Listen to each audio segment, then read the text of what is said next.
Hey everyone, so today we're going to go through what happens when your Jeep has this blinking red light. And what happens is, in my Jeep, is when this goes on long enough, if you started maybe 5-10 times with this going off, the car will eventually just not start. And so I'm going to teach you guys how to actually get rid of this red light and make it to where your Jeep can start again. So let's jump into it. Okay, so you're gonna wanna pop the hood and let your car cool off, which I have not done.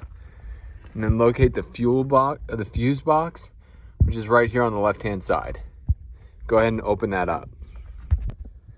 So once you have this opened up, you wanna look for a specific fuse. And that fuse is this yellowish green one in between this thing, the silver box, and this other white thing.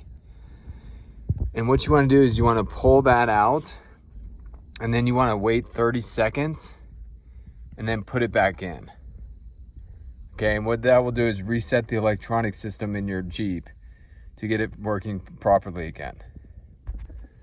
So once you have that fuse out, you're going to wait 30 seconds, then you're going to put it back in that same spot, and it'll be good to go.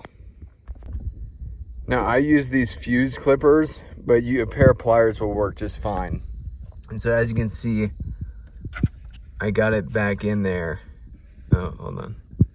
I got it back in there, in that little slot right there. So let's see if the Jeep starts. All right, let's start her up.